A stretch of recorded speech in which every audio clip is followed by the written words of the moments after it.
করিমগঞ্জ সফরে আসলেন রাজ্যের মন্ত্রী চন্দ্রমোহন পাটোয়ারি। জেলা শাসকের কনফারেন্স হলে জেলার বন বিভাগ ও অন্যান্য বিভিন্ন বিভাগের আধিকারিকদের নিয়ে বৈঠক করলেন মন্ত্রী পাটোয়ারি। সবুজ ও স্বাস্থ্যকর পরিবেশ গড়ে তুলতে সমস্ত রাজ্য জুড়ে 3 কোটি বাণিজ্যিক চারাগাছ রোপণের উদ্দেশ্যে আসাম সরকারের অমৃত বৃক্ষ আন্দোলন 2.0 অভিযান শুরু হয়েছে। এই ব্যাপক বৃক্ষরোপণ অভিযানের অংশ হিসেবে করিমগঞ্জ জেলায় 8 লক্ষ চারাগাছের রোপণ কার্য সুন্দর এবং সুষ্ঠুভাবে সম্পন্ন করার উদ্দেশ্যে আসামের পরিবেশ তথা বন বিভাগের মন্ত্রী চন্দ্রমোহন পাটোয়ারি আজ করিমগঞ্জ সফরে আসেন। মন্ত্রী পাটোয়ারির সভাপতিত্বে এবং জেলা শাসক মৃদুল কুমার যাদবের তত্ত্বাবধানে করিমগঞ্জের জেলায়ুক্ত কার্যালয়ের সভাকক্ষে আয়োজিত আজকের এই পর্যালোচনা বৈঠকে জেলা বন আধিকারিক চিরঞ্জীব পি জৈন পাওয়ার পয়েন্ট প্রেজেন্টেশনের মাধ্যমে এই অভিযানের সমস্ত কার্যকলাপ সম্পর্কিত বিবরণ বিস্তারিতভাবে তুলে ধরেন।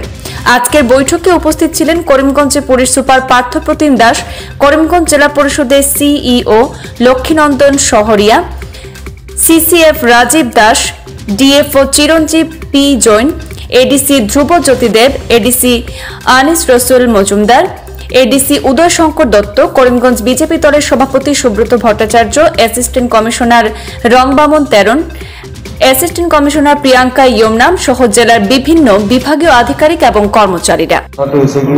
যে আপুনি যোৱাবাৰ কৰাৰ পিছত মই যোৱাবাৰত ডিএফঅ বৰ্তমান নতুন আহিছে, মই যোৱাবাৰত ডিএফঅক এই কথাখিনি কৈছিলোঁ।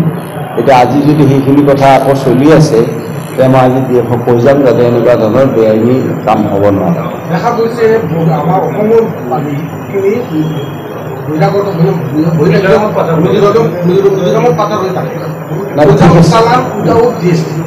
ঠিক আছে, মই এতিয়া কথাটো আপোনালোকৰ পৰাই পালোঁ, খবৰ মই ভাল পালোঁ। মই আজি আমাৰ পঞ্চায়তৰ আছে ইয়াত মোৰ লগত, পঞ্চায়তৰ 3খন জিলাই চাই মই আজি তেখেতক আজি কৈ যাম যাতে 3খন জিলাত ডিএফঅক তেওঁ এনেকুৱা ধৰণৰ অবৈধ যদি কাম চলি আছে এই কামখিনি বন্ধ কৰিবলৈ মই তেখেতক কৈ যাম। আমাৰ তেখেতসকলে এই ব্যৱস্থাটো ল'ব, আমাৰ ডিচি ডাঙৰীয়া আৰু এছপি ডাঙৰীয়াৰ লগত ল'ব।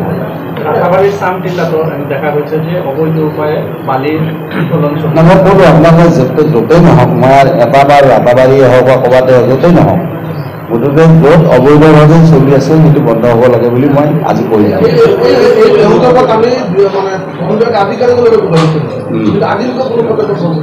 তাকে মই কৈ যাম আজি মই কৈ যোৱাৰ পিছত কিবা পৰিৱৰ্তন হয় নেকি চাব, বুজি পাইছে ন?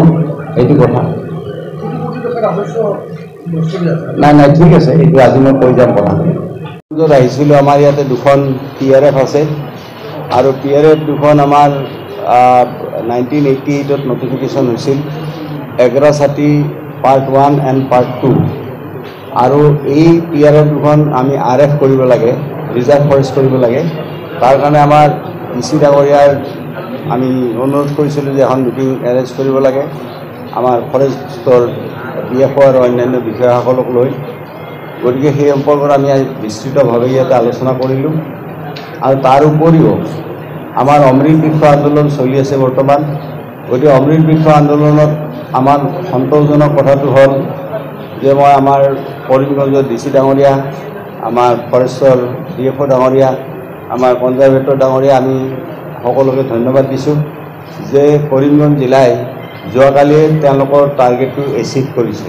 গতিকে এইটো এটা খুব ভাল খবৰ, আৰু এইটো সম্ভৱ হৈছে সেইকাৰণে যে ডিচি ডাঙৰীয়াই তত্বাৱধান লৈ আছে আৰু আমাৰ ডিএফঅ আৰু কনজাৰভেটৰে এই ক্ষেত্ৰত যথেষ্টখিনি আগভাগ লৈছে আৰু ফৰেষ্টৰ বিষয়াসকলেও আগভাগ লৈছে।